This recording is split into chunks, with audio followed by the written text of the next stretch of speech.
Water ఎంతవరకు irrigation వాళ్ళు వాళ్ళ నమ్మకం ప్రకారము అంతే పెట్టాలి.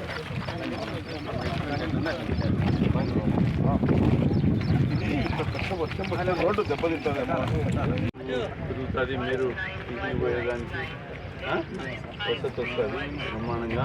ఆ చెరువు కట్ట కూడా ఎక్స్టెండ్ చేసేస్తే జనం సందడి పెరుగుతుంది. ఇక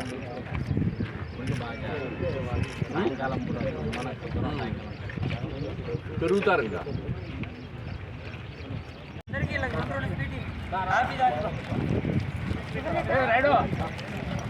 ముందు టీ తాగు.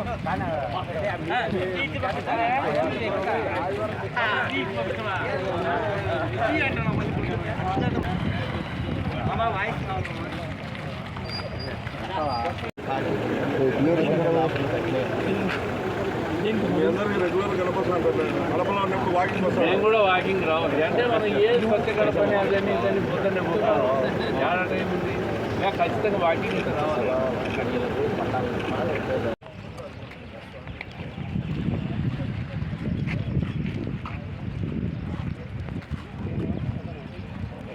కడప నగరంలో శివానందపురం సమీపంలో పుట్టంపల్లి గ్రామం ఉంది. ఎప్పటి నుంచో ఉంది ఆ గ్రామం. పుట్టంపల్లి చెరువు, ఆ చెరువు కట్ట నుంచే గ్రామానికి ప్రజలు పోవాలి, వేరే దారి లేదు. ఈ కట్ట మీద పోయే దారి దాదాపు ఎన్నేళ్ల నుంచో, మరి 30 ఏళ్ళలో 40 ఏళ్ళలో స్థానికులు చెప్తున్నారు మాకు ఎప్పుడు రోడ్డు వేయలేదని చెప్పి. ఈరోజు కడపలో ప్రజలు ఒక నమ్మకంతో కడపలో ఎమ్మెల్యేని గెలిపించిన తర్వాత వాళ్ళకి ఏదైతే మనం వాగ్దానం చేశామో పుట్లంపల్లి కట్ట మీద రోడ్డు వేపిస్తామని, ఆ రోడ్డు వేసే కార్యక్రమాన్ని ఈరోజు పూర్తి చేసినాం.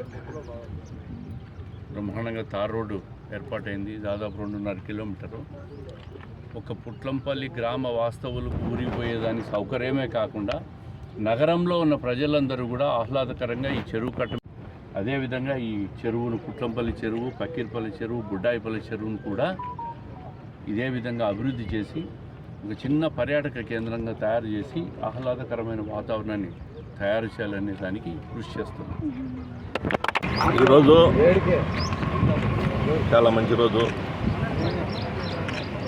నాకు నేను పుట్టినప్పటి నుంచి ఈ గ్రామం కొన్ని ఏళ్ళ చరిత్ర గల గ్రామం పుట్లంపల్లి అంటే. దానికి రోడ్డు లేదు, కనీస వసతులు కూడా లేని పరిస్థితి. ప్రతి ఒక్కరూ ఇక్కడి నుంచి రిమ్స్కి వెళ్ళాలన్నా ఇదే రూట్ పోవాలా, అప్సరా థియేటర్ చిన్నచౌకి వెళ్ళాలన్నా ఇదే రూట్ పోవాలా. మరి ఇటువంటి పరిస్థితుల్లో కొన్ని ఏళ్ళగా ఇక్కడ ఓట్లు దప్పుకునేదానికి మాత్రము ప్రతి ఒక్క నాయకుడు ఈ ఊరికి వస్తాడు, మాటలు చెప్తాడు, పోతాడు. కానీ ఇది మాటలు చెప్పేది కాదు, చేతల చేసే ప్రభుత్వం నిరూపించినారు మన మాధవరెడ్డి గారు, శ్రీనివాసులరెడ్డి గారు. వారికి మనం విన్నవించుకుంటూనే వారు మా మీద అత్యధిక ఉత్సాహంతో ఖచ్చితంగా మీ ఊరికి రోడ్డు వేస్తామని చెప్పడం జరిగింది. దానిలో భాగంగానే ఈరోజు తార్ రోడ్డు వేయడం జరిగింది. మరి ఈ ఊరి ప్రజలందరూ కూడా చాలా ఆనందంగా ఉన్నారు. మరి అలాగనే ఈ పుట్లంపల్లి చెరువు బ్యూటిఫికేషన్ చేసేదానికి కూడా వాళ్ళు సంసిద్ధమైనారు. ప్రభుత్వంతో మాట్లాడి తగిన నిధులు తీసుకొచ్చి ఖచ్చితంగా బ్యూటిఫికేషన్ చేస్తాం అని చెప్పడం కూడా జరిగింది. ఈ రోడ్డు వాకర్స్కు చాలా అనుగుణంగా ఉంటుంది, చాలా ఆహ్లాదకరంగా ఉంటుంది. ఉదయం పూట అయితేనేమి, సాయంత్రం పూట అయితేనేమి అందరూ నడుచుకునే దానికి వీలుగా ఇది నిర్మించడం జరిగింది. చుట్టూ బల్లలు వేయడం జరుగుతుంది. ఇక్కడ ఉన్న కడపలో ఉన్న ప్రజలు సాయంత్రం పూట ఆహ్లాదకరంగా వీటికి వచ్చి వాకింగ్ చేసుకునేదానికైతేనేమి అన్ని రకాల వసతులు ఇక్కడ సమకూర్చడం జరుగుతుంది. కాబట్టి కడప ప్రజలందరికీ విన్నపము, మీరు వాకింగ్ చేయాలంటే ఆహ్లాదకరమైన ఈ విశాలమైన ఈ 100 ఎకరాల చెరువు కట్టపైన చేయవచ్చని పుట్లంపల్లి వాసిగా తెలియజేసుకుంటున్నాను. మరొకసారి పుట్లంపల్లి ప్రజలందరూ కూడా కృతజ్ఞతలు తెలియజేసుకుంటున్నారన్నమాట. కొన్నేళ్ల చరిత్ర గల ఈ ఊరికి తార్ రోడ్డు వేపించిన మాధవిరెడ్డి గారికి, ఎమ్మెల్యే మాధవిరెడ్డి గారికి, మరి శ్రీనివాసులరెడ్డి గారికి ఎంతో కృతజ్ఞతతో ఉంటారని భావిస్తూ సెలవు తీసుకుంటున్నాను. కడప నగరంలో గడ్డెప్ప గారి మాధవరెడ్డి గారు ఎమ్మెల్యేగా గెలిచిన తర్వాత కడప నియోజకవర్గంలోనే మారుమూల గ్రామాలు, మారుమూల ఉన్నటువంటి నగరాలు కూడా ఎంతో అద్భుతంగా తయారవుతున్నాయి. దాంట్లో నిదర్శనం ఈ పుట్లంపల్లి గ్రామము. ఈరోజు పుట్లంపల్లె ప్రజలందరూ కూడా ఎమ్మెల్యే గారిని క్యాంపెయినింగ్ వచ్చినప్పుడు మాకు ఈ ఊరికి ఎంతోమంది ఎమ్మెల్యేలు అయినారు, మేయర్లు అయినారు, ఎవరు మాకు ఈ ఊరు పట్టించుకునే నాదులు లేడని ఆ రోజు మొరపెట్టుకోవడంతో ఆమె గెలిచిన మరుక్షణమే ఈ గ్రాండ్ 8-12 కోట్ల రూపాయల గ్రాండ్ తెప్పించి ఈ చెరువు కట్ట ఆధునీకరణ చేసి ఇక్కడ తార్ రోడ్డు, బీటీ రోడ్డు వేయడం జరిగింది.